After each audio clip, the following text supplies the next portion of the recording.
உங்கள் கௌதமி குமார் பேசுகிறேன். இன்றைக்கி தெய்வத்தின் குரலில் நம்ம என்ன பார்க்க போகிறோம் அப்படின்னா, மதங்களோட ஒற்றுமை அப்படிங்கிற தலைப்பு தான் நம்ம பார்க்க போகிறோம். சரிங்களா, வாங்க பார்க்கலாம்.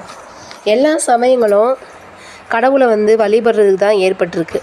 சரிங்களா, எல்லா சமயங்களும் கடவுள் ஒருத்தர் தான் அப்படின்னு தான் சொல்லுது.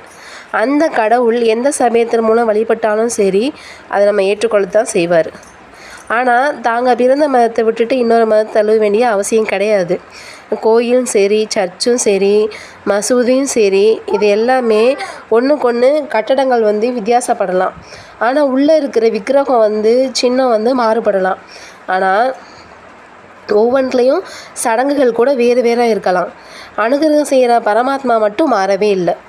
ஒவ்வொரு தேச கலாச்சாரத்தையும் சரி, ஒவ்வொரு வித மக்கள் கூட்டத்தோட மனப்பான்மையும் சரி பொறுத்து எல்லாம் மாறுபட்டிருக்கு. ஆனால் இது எல்லாமே ஒரே பரமாத்மா தான்.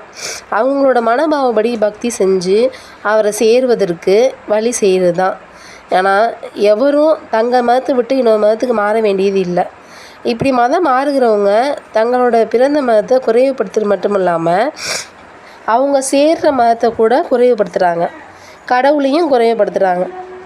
ஏன்னா இப்போது அவங்க ஒரு மதத்தில் பிறந்திருக்காங்க, அந்த மதத்தில் எதுவுமே நடக்கலை அப்படின்னு வச்சுக்கோங்களேன், உடனே அதை விட்டுட்டு என்ன பண்ணுறாங்க, புதுசாக இன்னொரு மதத்துக்கு சேர்றாங்க.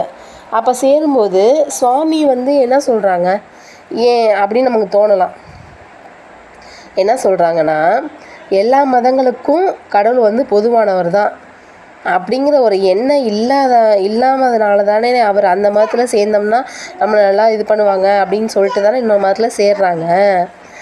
ஆனால் கடவுள் அப்போ தங்களோட மதத்தில் கடவுள் பிரயோஜனம் இல்லை, அதாவது கடவுள் எந்த ஒரு அனுகிரகம் செய்யவே இல்லை அப்படின்ற மாதிரி நினச்சி தானே இன்னொரு மதத்துக்கு தாவுகிறாங்க. மாறுகிற ஒரு புது கடவுளாவது எல்லோரையும் என்ன பண்ணுறாங்க, அனுகிரகம் பண்ணுறதை நினைக்கிறாங்க. ஆனால் அப்படி நினச்சா அது கிடையாது. என்ன சொல்கிறாங்கன்னா, அவங்க பிறந்த மதத்துலேருந்தே வழிபட்டாலும் சரி, இல்லை இப்படி மாறுகிற மதத்தோட கடவுள் இவங்க கடவுள் செய்வார் அப்படின்னு நம்பிக்கை இருந்தாலும் சரி, ஆனால் மதம் மாற்றத்துக்கு அவசியமே கிடையாது. சரிங்களா, அவங்க என்ன நினைக்கிறாங்க, இந்த மதத்தில் இருந்து வேறு மதத்துக்கு மாறினா மட்டும்தான் நமக்கு கடவுள் அனுகிரகம் பண்ணுவாங்க அப்படின்னு நினச்சிக்கிட்டு தான் அவங்க என்ன பண்ணுறாங்க, வேறு மதத்துக்கு மாறுறாங்க. சரிங்களா, ஆனால் இந்து மதத்தை பொறுத்த வரைக்கும் ஒரு பெரிய வித்தியாசம் இருக்குது. இந்து மதத்தை பொறுத்த வரைக்கும் என்னன்னா இதுதான் இந்து ஒன்று தான் மோட்ச மார்க்கம் அப்படின்னு சொல்லாமல் இருக்குது. ஏன்னா நம்ம மதம் மட்டும்தான், இந்து மதம் மட்டும்தான் மற்றவங்கள நீங்கள் இந்த மதத்துக்கு மாறுங்க அப்படின்னு சொல்லி மாற்றுறதே கிடையாது. ஏன்னா இவங்களுக்கு தெரியும் பரமாத்மா ஒன்று தான், அதை அடையிறதுக்கான பல வழி தான் இது. இப்போ ஒரு ஊருக்கு பஸ் ரூட் வேறு ஒரு பஸ் ரூட் இருக்குது இல்லையா, அதே மாதிரி தான் பரமாத்மா ஒன்று தான்.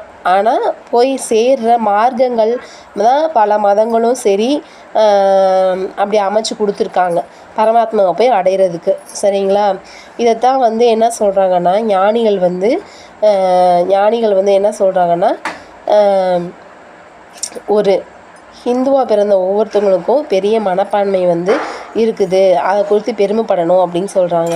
கீதையில் என்ன சொல்கிறாங்கன்னா, யார் எந்த விதத்தில் எந்த ரூபத்தில் வழிபட்டாலும் அவங்களுடைய பக்தி சிரத்தையை பொறுத்து நாங்களே என்ன பண்ணி தருவோன்னா அதை அதிகப்படுத்தி கொடுப்போம் அப்படின்னு சொல்கிறாங்க. சரிங்களா, இதனால தான் இந்து மதத்தில் மட்டும் மத மாற்றங்கிறது கிடையவே கிடையாது. யாரையும் மதம் மாறணும் அப்படின்னு கட்டாயப்படுத்துகிற ஒரு எண்ணமே கிடையவே கிடையாது.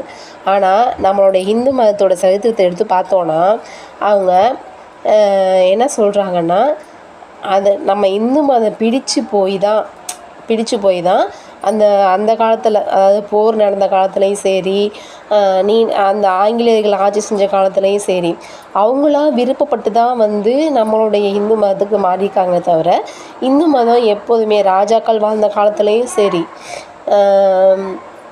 அப்போவும் சரி, இந்த விஜய சாம்ராஜ்யம் வாழ்ந்த காலத்துலேயும் சரி, ராஜ்யங்கள் அதாவது ராஜாக்கள் ஆண்ட காலத்துலேயும் சரி, மத மாற்றங்கள் கிடையவே கிடையாது. நம்ம இந்து மதத்தை பொறுத்த வரைக்கும் அவங்களா விருப்பப்பட்டு தான் மாறியிருக்காங்களே தவிர நம்ம யாரையும் வற்புறுத்துறதும் கிடையாது. சரிங்களா, இதை தான் இன்றைக்கி பார்க்குறோம். நாளைக்கு இதோட தொடர்ச்சியை பற்றி பார்க்கலாம்.